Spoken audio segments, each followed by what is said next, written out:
time. Good evening, everyone. Chris Neely, Lookout's politics and policy correspondent. Thanks for joining part one of our two-part conversation tonight about housing.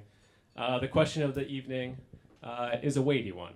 You know, can Santa Cruz County and all its jurisdictions still control their housing destinies? Which is really just like an artful way of saying how much local control communities have today over their built environments. It's a question that just 8 years ago no one would have thought to ask, yet today it's one that comes up often in our newsroom and elsewhere. It comes up in the face of ballooning housing mandates and the increasingly firm stick that the state has employed to ensure compliance with them. It comes up when residents and elected officials are told there's almost nothing they can do about a project application that proposes a development of much greater scale than anything set out in their community land use plan. And in many ways, local politics have been removed from the process, and that tends to make some people pretty uncomfortable, but we should remind ourselves. One, we do elect our state legislators, so there's some local control there, but what's happening right now is a response. You know, for decades, our housing destiny was firmly in the hands of local politics, and that's an arrangement that helped drive us to becoming the most unaffordable rental housing market in the country. So tonight, you know, I hope we get to an answer, of course, of can we still control our housing destiny, but also should we control our housing destiny? We in other jurisdictions have fumbled that in the past.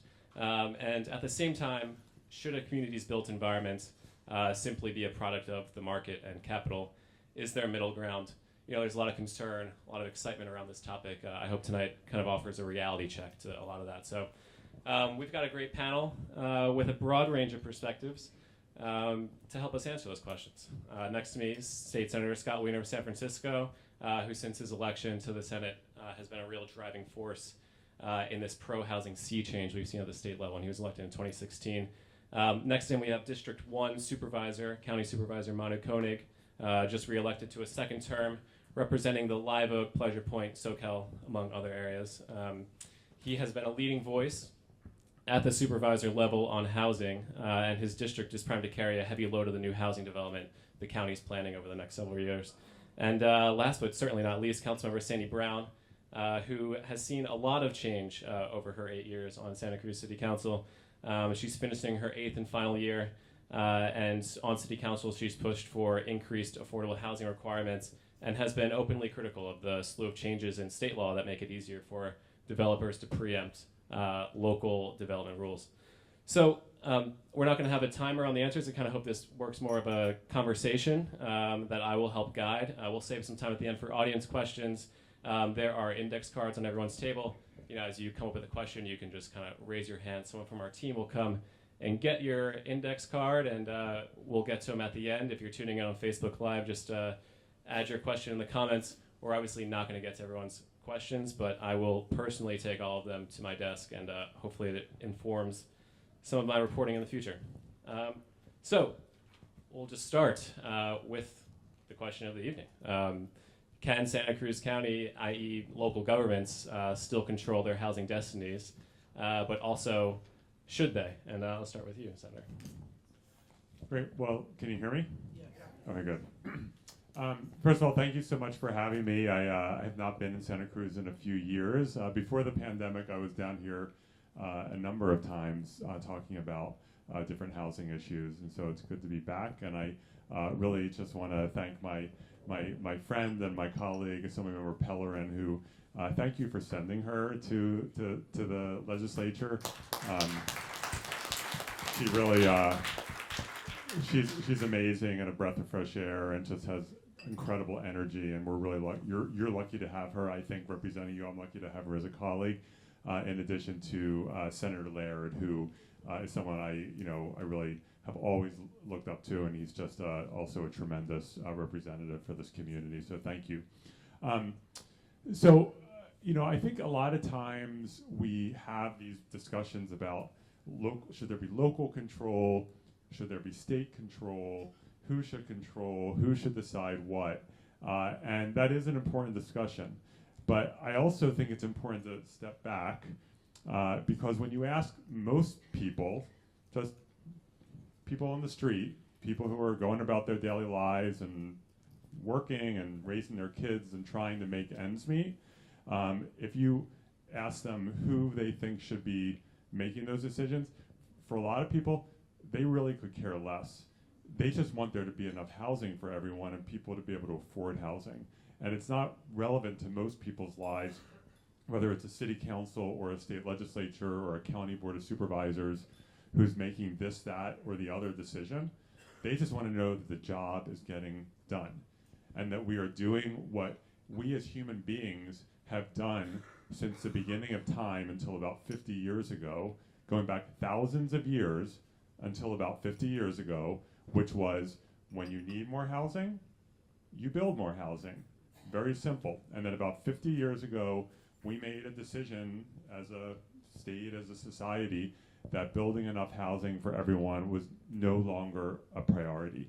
That other things like views or the look and feel of a community or parking, etc., was more important than having enough homes. And so that's how I fundamentally look at this issue. And with that said, we have a structure in California, which, as noted, until not that only a few years ago, was almost pure local control, that cities could do whatever they want, build as much as they want, or build as little as they want, or build nothing. We had state rules that had no teeth in them, absolutely no teeth, no enforcement, no accountability. And we drove the car into the ditch. It became a race to the bottom, where even if a city was thinking about building housing, it was like, well, my neighboring cities aren't building it, why should I? And so the changes that we've made have not been about taking cities out of the equation. Cities still have plenty to do with housing policy, and I'll mention that in a second. It is about making sure that all cities, that all communities are playing their role, because we don't live in little isolated cities. We're all together, regionally and as a state. And so basically the two big things that we've done is, one, to say we have to zone for enough housing. Because, again, starting about 50 years ago, cities, including my own, and I have been a harsh critic of my own city's housing policy in San Francisco, cities started to downzone and eliminate zoning for multi-unit and get rid of zoning for apartments, for condos, etc. And number two, what cities started to do, and the state assisted in this effort, was to add endless, unpredictable process. That even if you comply with all of the rules that were set out, even if you check all the boxes for height, for density, for design, all the rules that were set out, that doesn't entitle you to get your permit to build housing. It entitles you to go into the political mosh pit to fight, so maybe you'll get approved. And there will be endless hearings and lawsuits, appeals, etc. And so what we've done is two things. First, to say cities have to zone for enough housing. And we're going to set the broad numbers, and there are always going to be disputes about what those numbers should be, but we're going to zone for enough housing. Cities are going to have a lot of latitude in deciding where to zone for that housing, whether to put more density here, less density there, focus on these areas, less on these areas. And number two, that we're going to move towards what we call ministerial approval, which is that you set the rules ahead of time, and that is mostly cities. This is what the height is. This is what the design standards are. This is what the setback is. We're going to set all those rules ahead of time, and they will be knowable. And if someone comes forward and says, okay, you asked for these 10 things to build housing, I have a project that complies with all the rules that you set out, you get the permit. That is also known as good government, knowing in advance what the rules are, and if you follow the rules, you get the permit, not in years, but in months. So cities still do play a significant role, but we actually have rules as a state to make sure that we're enabling enough housing. Yeah, and Manu and Sandy, a follow-up to that is, in this new landscape of moving towards ministerial approvals, what is the point of the city council, planning commission, public hearing approval process that we still have? It kind of seems like if there's no discretion project by project, is this still on? If there's no discretion project by project or trying to move towards that direction, then why do we still require project by project approvals and hearings? It seems to be a kind of a vestige, a vintage process. If you guys want to jump in.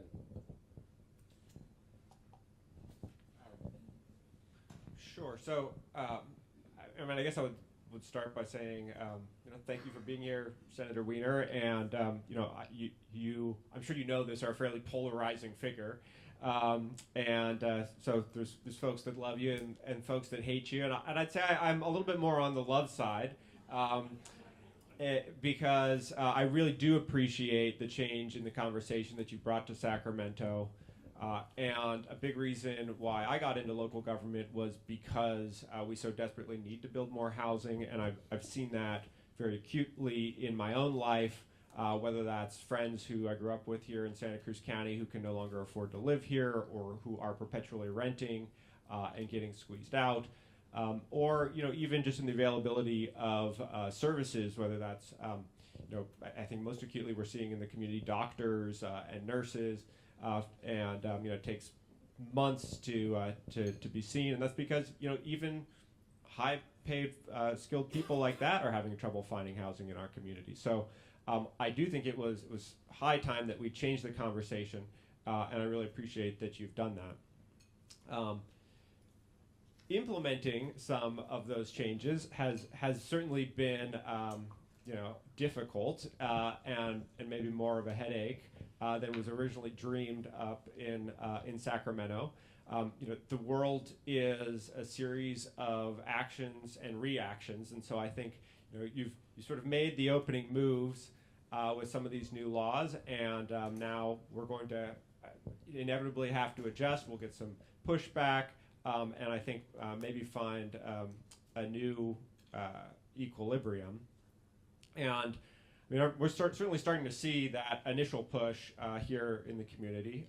We got through our housing element. As Chris said here, a lot of the new requirements for housing and units particularly will fall, at least for the unincorporated area, will fall in Mid-County, in the Live Oak area, and we're starting to see some of those projects come in. And so to wrap around to the question you just asked, Chris, which is, what's the point of even having a supervisor, board of supervisors, planning commission, city council? Here, public hearings specifically. Public hearings, yeah, sure. On individual projects. Right. I can tell you, like, for example, one project was recently proposed on SoCal Drive. There's absolutely a need for a conversation with the developer to make sure that we get some of the essential elements that will lead to a better neighborhood when the project is done. Not only more housing, but in a way that ultimately is really good for the community. And so I would hate to have that leverage taken away completely. Someone to say, yeah. I don't need to sit down with you because ultimately this is ministerially approved, and what leverage is there? What leverage do you have? Well, I guess the project I'm talking about is still a discretionary project, right? And so if there was absolutely no discretion, then why even talk, right? Why would they even reach out, right? They're not going to have to go through the process. So I agree the process needs to be shorter, but we still need to have some of those conversations because a lot of the developers also are not necessarily local, right? And so they don't have the same appreciation for the community and the same kind of long-term interest in just creating the best possible project. Unfortunately, it's going to be dictated more by economics, and yeah. So, and particularly in our housing market, it's kind of frightening the point that we've gotten to. It's so expensive to build, and it takes so long that we are extremely constrained. And I just realized how constrained we were actually in the last couple of weeks. We did a study on county property and whether we could build employee workforce housing. And we've been talking about doing this for a long time, and so we hired people who know the economics really well, talked to local contractors, and we looked at 701 Ocean Street, just next door. We looked at the Emmeline campus, looked at the Freedom Health campus down in Watsonville. All 4 to 5 acres available in each spot. And the numbers came back, and it's like, actually, even if you give away the land, we're not going to be able to build anything. Yeah, and council member, I wanted to hear your take on this. You've been involved in a few hearings where it didn't really feel like the city council had much power to do anything about the project that was before them, despite kind of heightened public hearing and a lot of demands from the neighbors. I'd love to. What is the point of this process? What do you see? Sure. Can you hear me? So I have a lot of thoughts on that.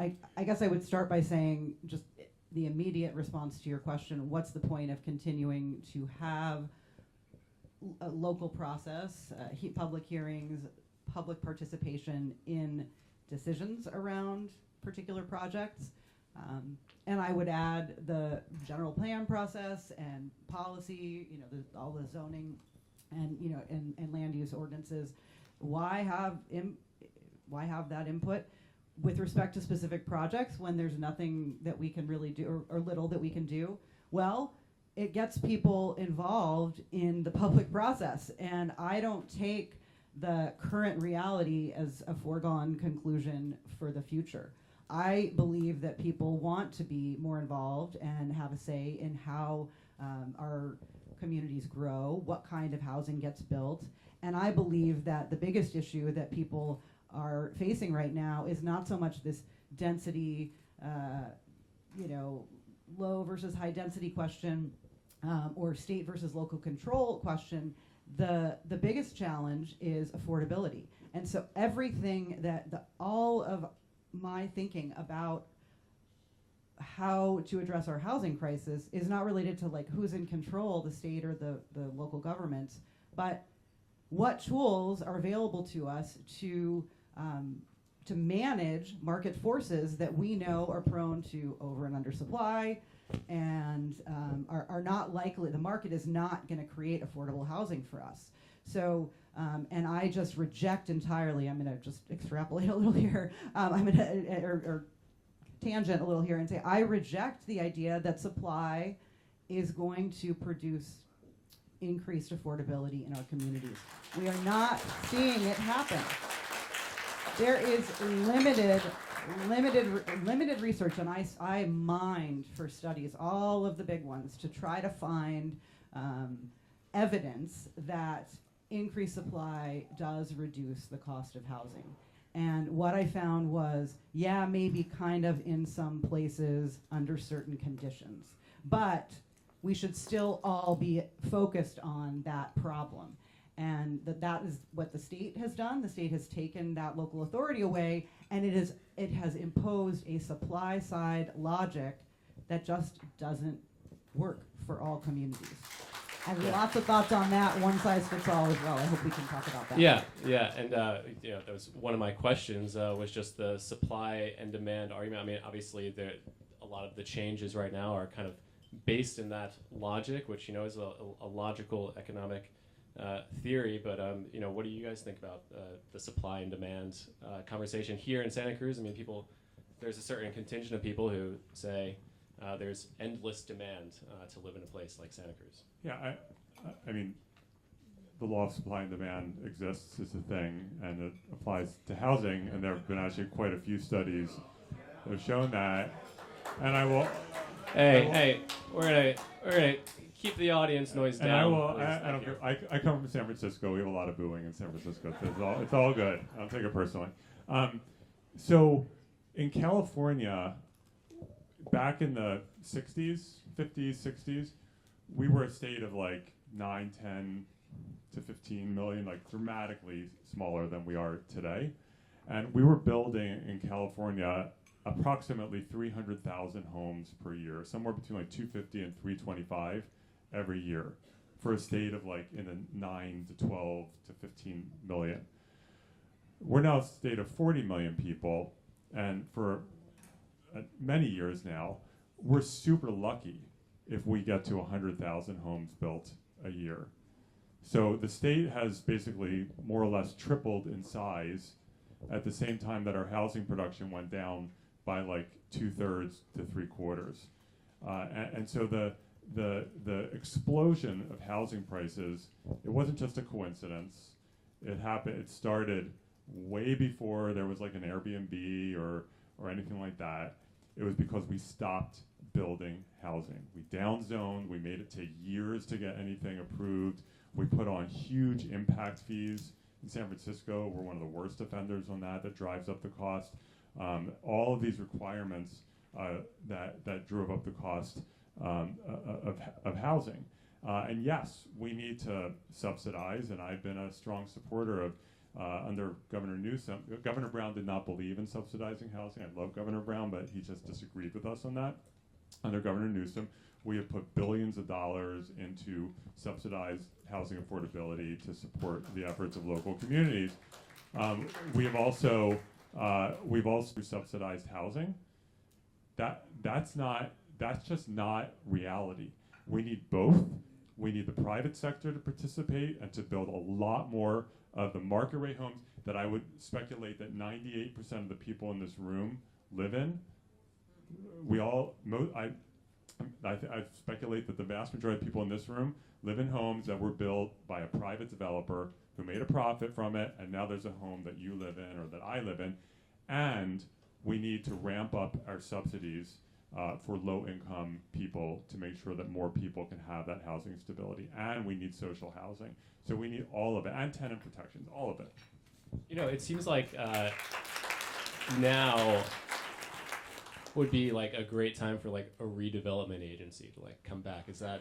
Yeah, that was before I was there, and I was actually, you know, I come out of local government. I was a neighborhood association president, and then I was a local elected official, San Francisco Board of Supervisors. This is all before I went to the Senate. So I come out of neighborhood level and local government. And I remember when I was on the board, it was my second year on the Board of Supervisors, that redevelopment was ended in California because there were abuses, and they threw the baby out with the bathwater, and really took away such a powerful tool for housing affordability in Santa Cruz, in San Francisco, and elsewhere, and it was bad. I would love to bring it back. I'm not optimistic because when redevelopment went away, that was all tax increment, and it got scattered to community college districts and school districts and all sorts of local government entities that need the money. And so trying to put Humpty Dumpty back together again, and you're taking money away. So we need to find stronger revenue streams for housing affordability. Yeah, Manu, if you want to. Oh, sure. You know, I think we also need the federal government to spend a lot more money on housing. I mean, we've got the local organization Food Not Bombs. I mean, I think we need homes, not bombs, as well.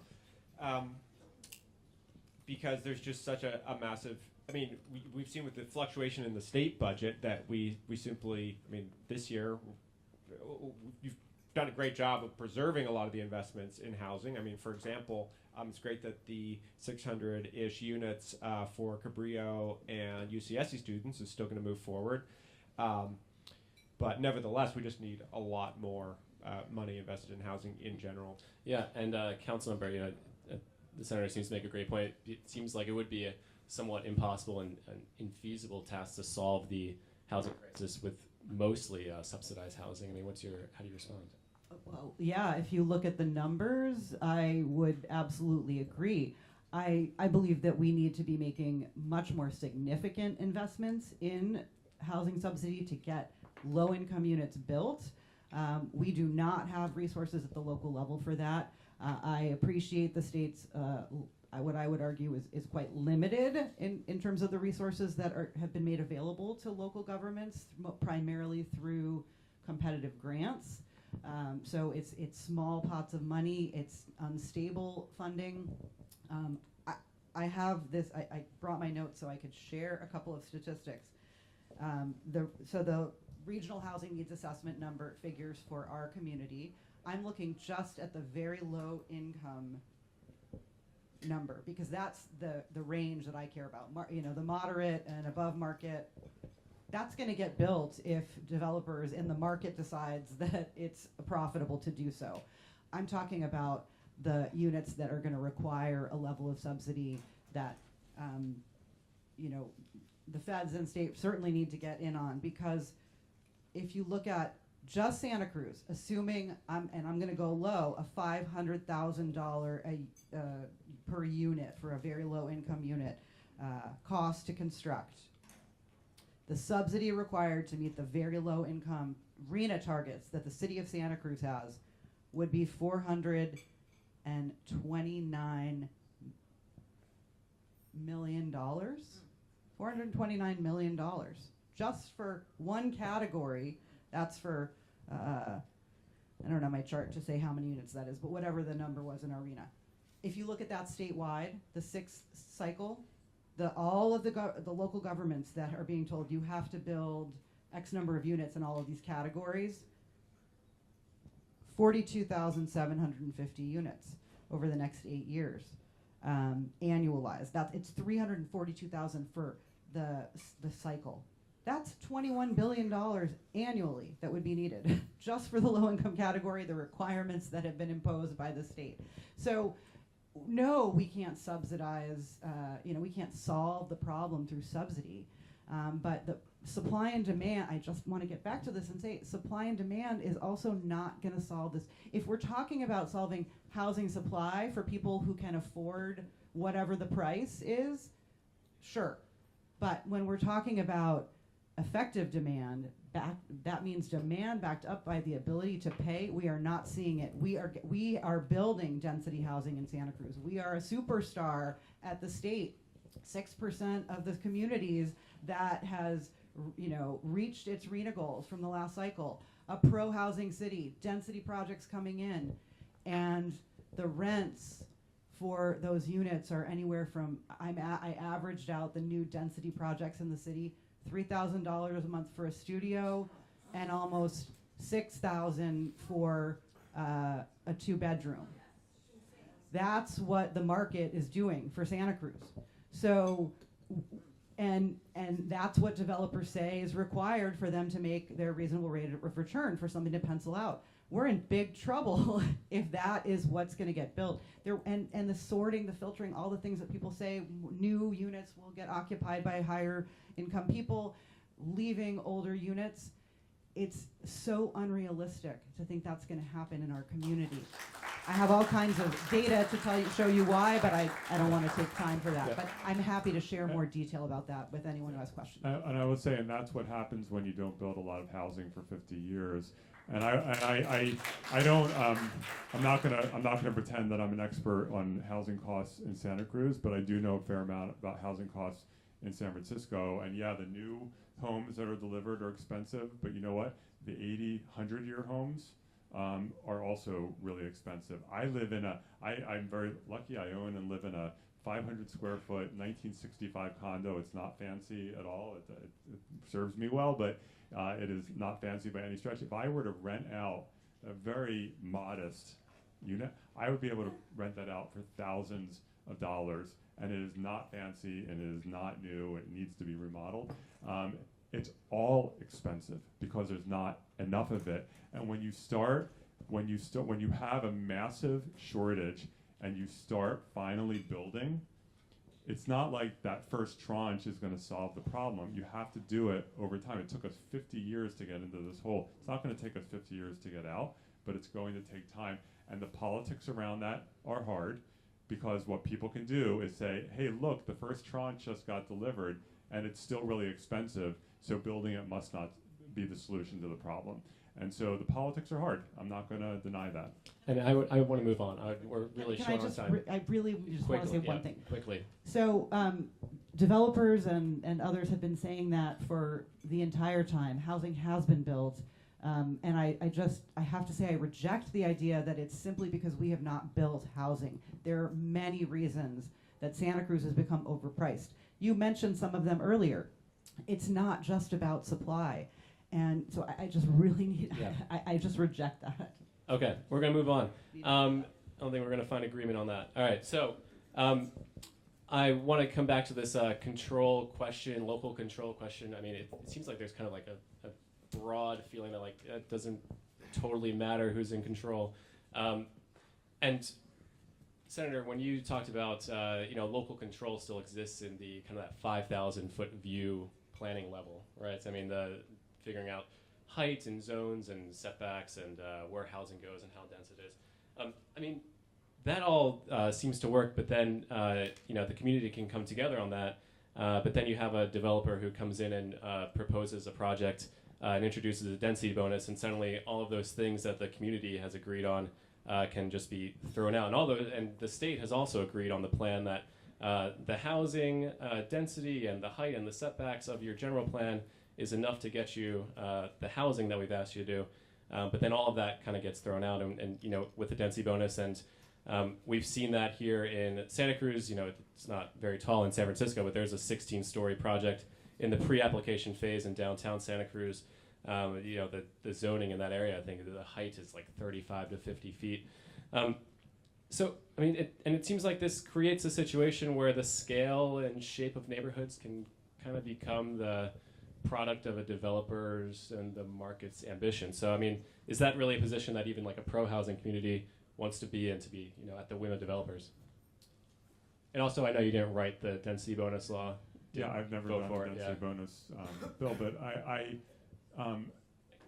mean, what I will say is, in an ideal,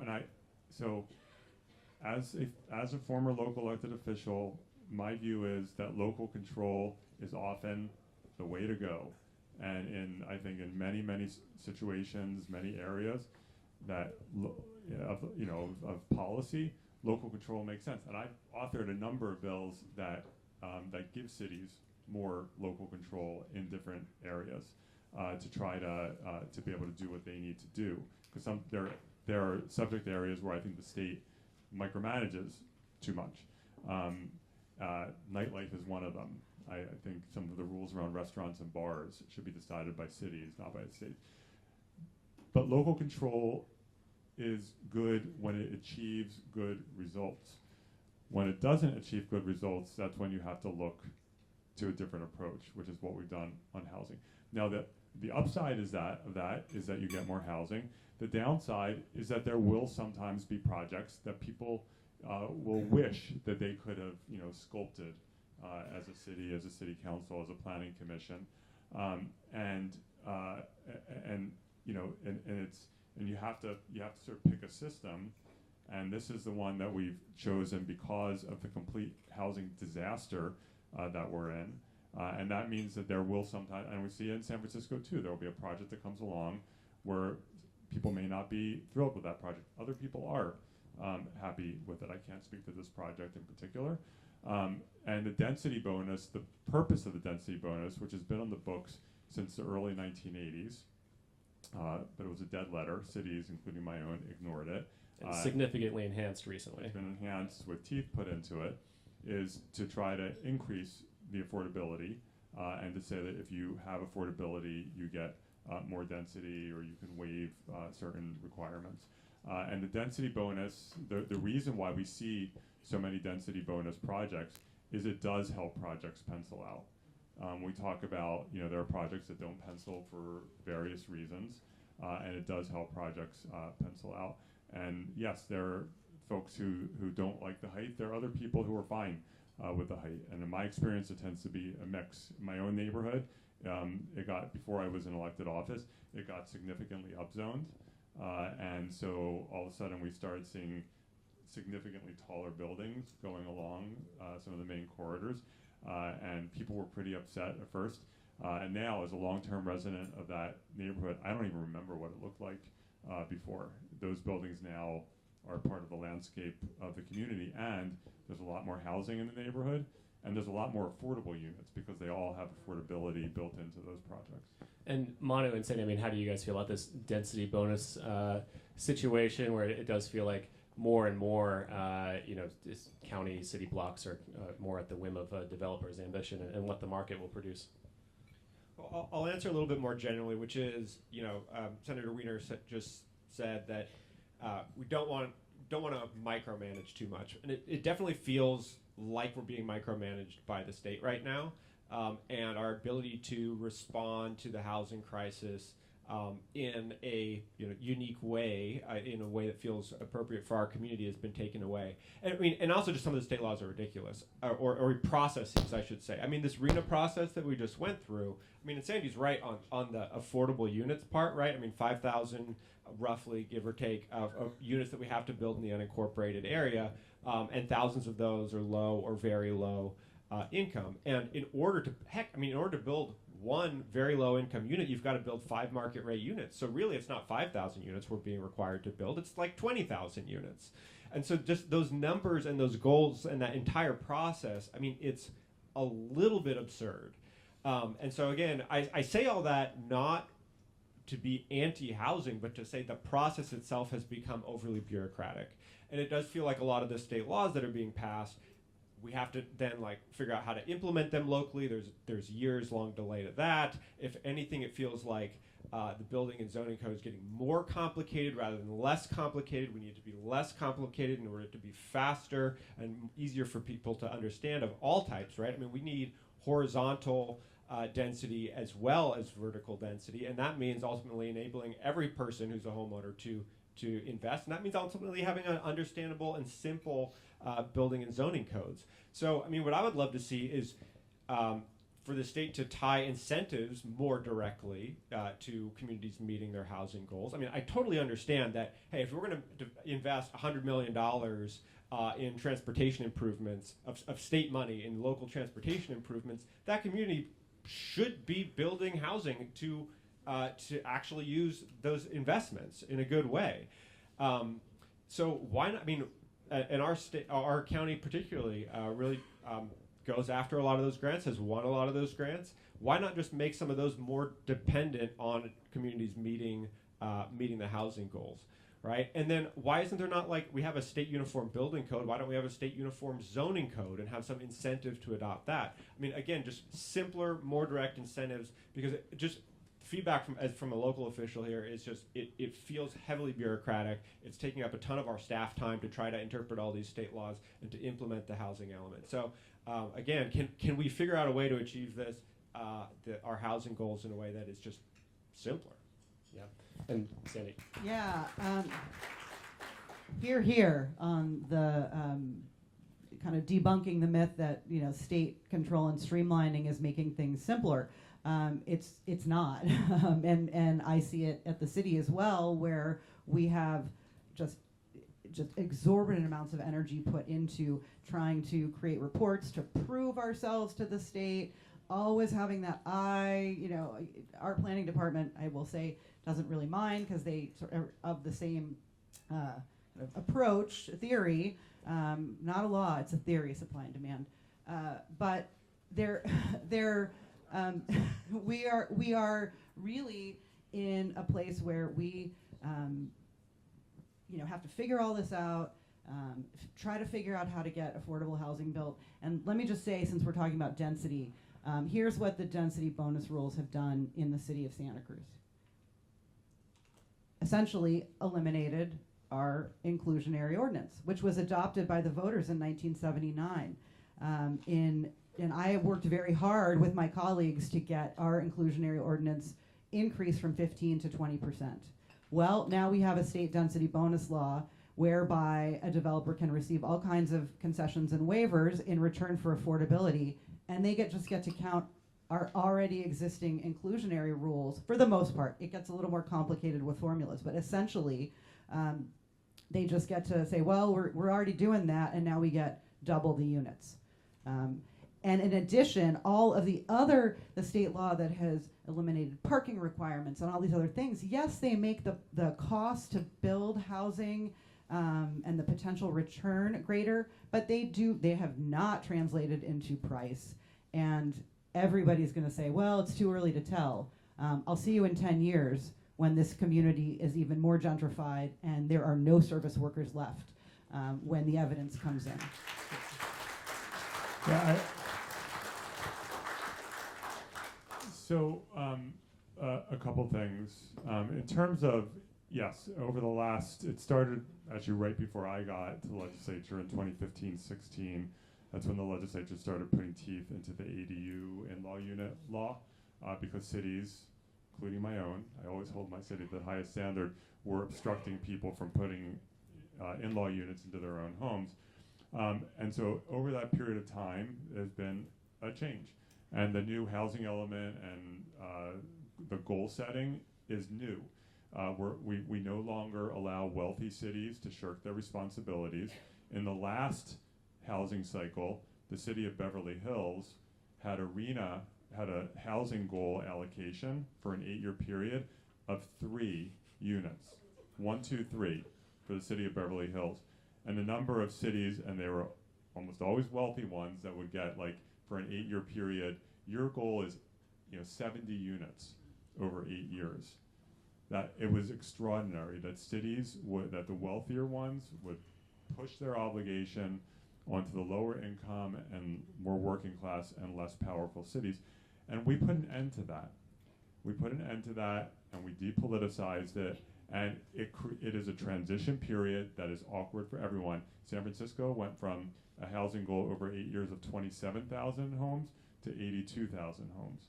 It is challenging for everyone, and I do believe that we will get through this. It is a transition period. I also just want to say I want to talk about gentrification, because this is something that certainly has impacted my community. And I remember when I moved to San Francisco in 1997, this is before any kinds of meaningful amount of housing had been built. San Francisco, like a lot of cities by the mid-90s, had gone through many years of not building a lot of housing. And the first open house I went to for an apartment, I walk up to it, there was a line down the block to get into this apartment with people trying to bribe the landlord.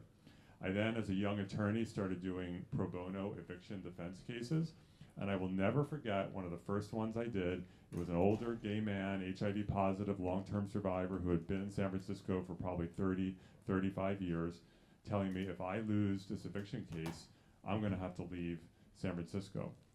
And so the gentrification that's been happening, it's been happening for a long, long time. And to try to pin gentrification on housing laws that we've been passing in the last 4, 5, 6 years, that's just not consistent with the actual facts. Gentrification happens. The primary driver of gentrification is not having enough housing, because then everyone gets squeezed, and it's always, unfortunately, in the economy we have, in the system we have, lower income people all too often draw the short end of the stick. And that's why we need to build homes of all income levels to try to relieve that pressure. Okay. All right, this is going to be the last question for me, then we'll go to a couple audience questions. Senator, what's next? What do you see as the next kind of iteration of housing laws out of Sacramento? What's the next problem you want to solve? And does anything need to be reviewed? I know you said we're kind of in that transition, awkward braces stage moment for housing, but...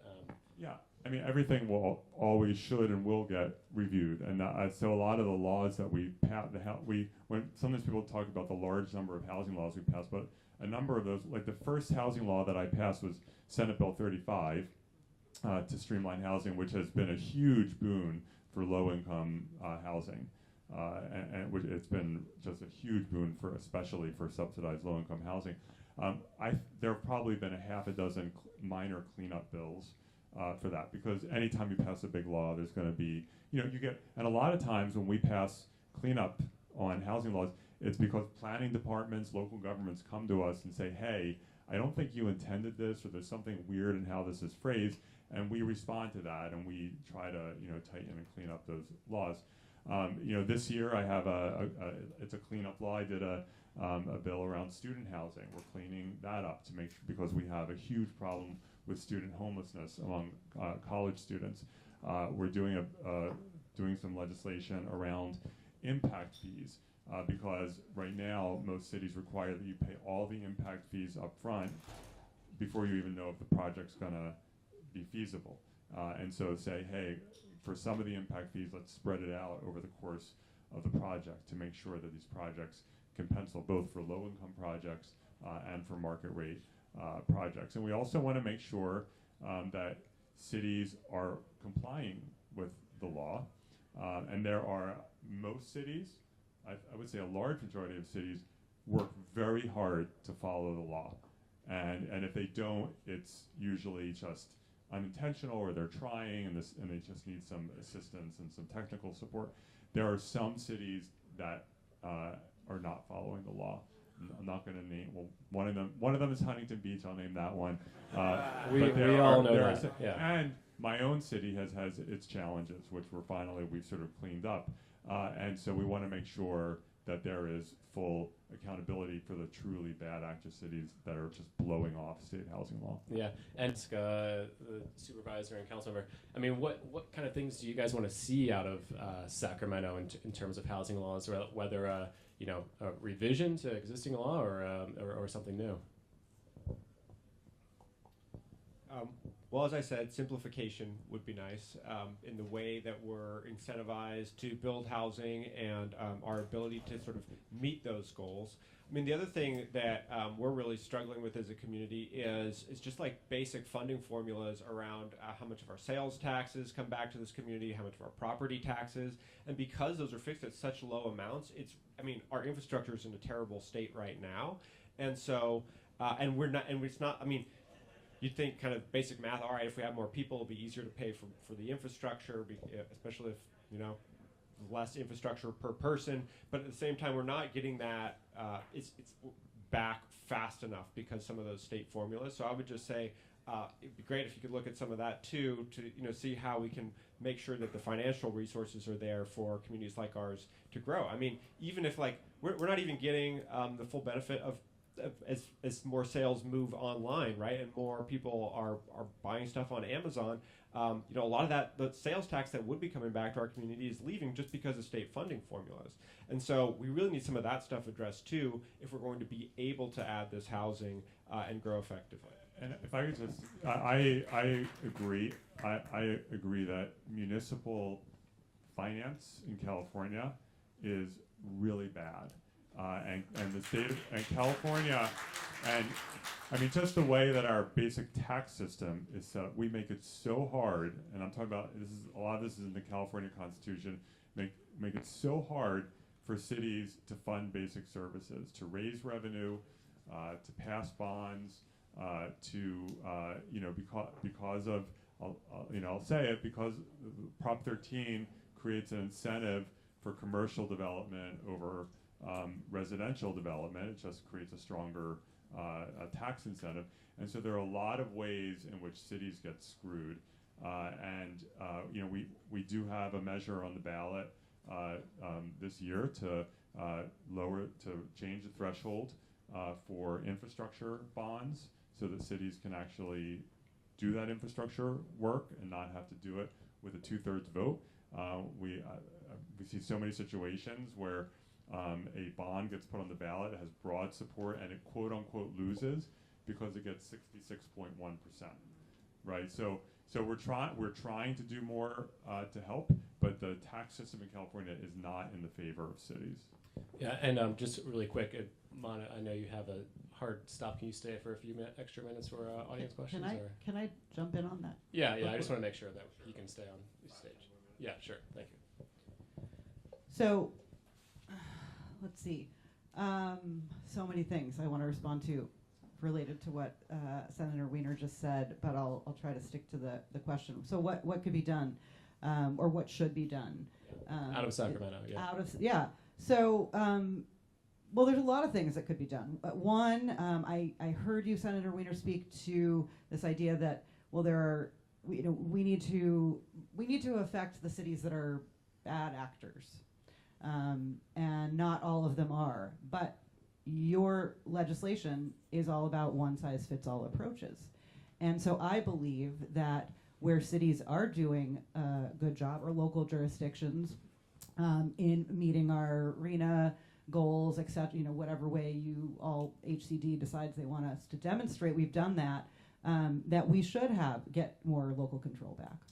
And so I'd like to see you consider that. And you do. And well, you do.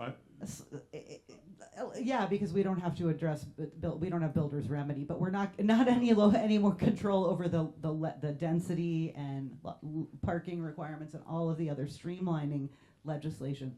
We don't get any benefit from that. That's not accurate. Well, let's. I'd love let's, to hear it. Yeah, let's. But I have one other thing though that I do think the state could do. That would be two things the state could do. One, I've already said. Develop meaningful investment in local jurisdictions' affordable housing development. We know we have to subsidize it. Give us help. And there's a lot more money at the state and the federal level, obviously, than what we've got. I agree with you about the tax structure and the way cities are financed being really problematic, and I would love to see more work done on that. You're an effective legislator. Go lead your folks in Sacramento to try to move forward on some of that. And finally, what about a statewide affordable inclusionary rule so that every jurisdiction has to can require developers to build a reasonable amount of low-income units in their projects? So we, and this was it was not my bill, but it was my first year in office in 2017. You may recall at one point the courts struck down the ability of cities to require affordability in housing because of a different state law around renters, the Costa-Hawkins law. And we actually passed a law explicitly authorizing cities to require affordability. You just have to do a feasibility study. So you put a 90% affordability requirement, nothing's going to pencil out. But we specifically empowered cities to do that. And since Governor Newsom took office, we have put billions and billions of dollars into money that goes to local projects. But I do just want to say one thing. In terms of if cities meet their RHNA, getting more local control. I mentioned before the first housing law that I authored, and I think probably the most significant, SB 35, which is now SB 423, because we reauthorized it. Very confusing, different bill number. Under that law, cities are subject to that streamlining if they are not meeting their RHNA goals. And if they are meeting their RHNA goals, then they are not subject to that streamlining. And so we specifically put that in, and that was a law with my name on it, because it's about helping cities catch up. If they're behind, let's help them to catch up. I don't think housing is a punishment. It's a good thing. And so let's help cities, and I agree, we need to do more. And thank you. We're going to get to a couple audience questions, and the first one I'll just direct to the supervisor. It's about a comment you made before. If you were going to give away county lands, then why would the development not pencil out?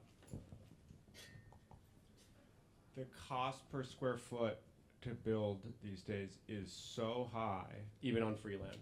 Even on free land. I mean, and that it doesn't pencil out. In 2 out of the 3 cases that we looked at, and even on the third, like, that's only if interest rates come down, right? So, I mean, it's just, I'm digging into this more to understand, like, well, how can we make this work? I mean, for God's sake, if it doesn't work on free land, where is it going to work, right? But we are extremely constrained in this in our county.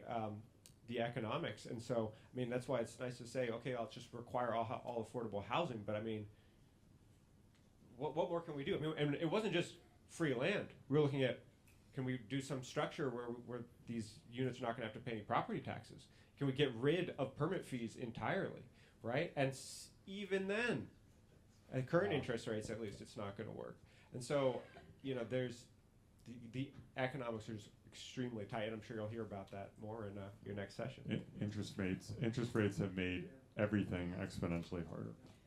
And if I could just say before our time is up, I want to say something about penciling out, because we hear that over and over, and we as local officials are told it's your responsibility to mitigate the risks and ensure that market developers can make their projects pencil out. You'll not find, some of you in the room know what those what a reasonable rate of return is because you're in the industry. But for those of us who aren't, it's very hard to find any information about that.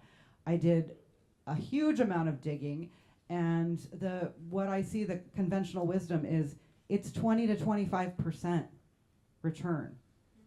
So over the course of the investment. So that's a pretty high rate of return, and we just accept that as what's needed for developers to build. We can't compel them to build, and certainly creating any restriction that is going to cost a penny will be something that developers say they cannot do. But we just trust that, and I don't think we ought to.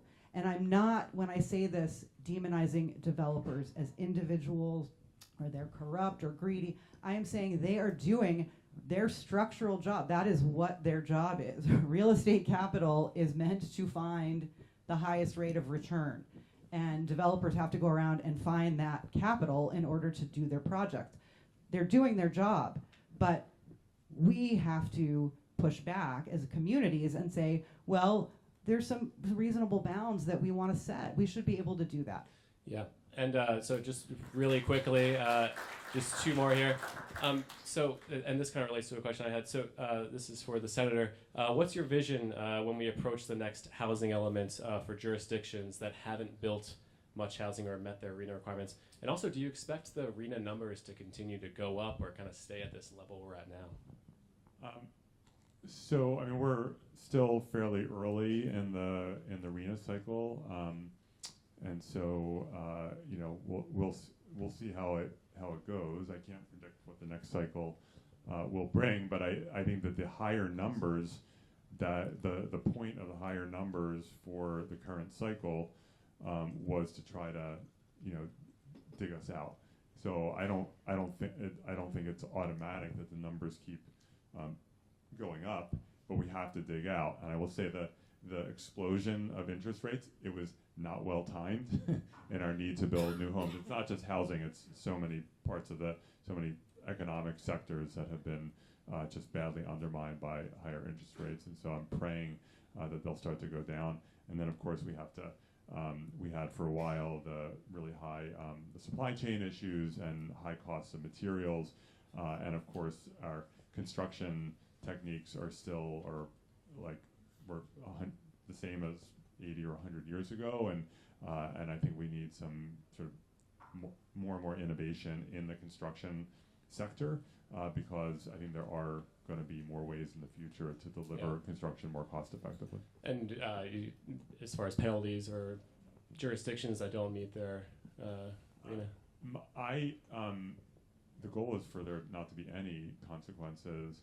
I think putting aside, when I say the bad after cities, I'm talking about a small number of cities. This is a small number of cities. I think for a lot of cities, they're just going to do their thing and they're going to be fine. And there are cities that are going to struggle, that they need help and assistance. And it's not about being punitive. It's about helping. And sometimes helping means streamlining. The system that we've had has been that every week we would ask local elected officials to go and vote for projects, and when people were potentially going to be really unhappy with them. It's also about making life easier for local elected officials, and by easier I mean actually being able to focus on what's the structure we're going to set up and not having to be in the middle of each and every project, whether someone is building a duplex or building a larger building. Yeah, thank you. All right, we're going to end there, but the questions we can get to, they were really great questions, and I will, they will certainly inform my reporting. I just want to give a hand to our panelists. I thought that was a great discussion.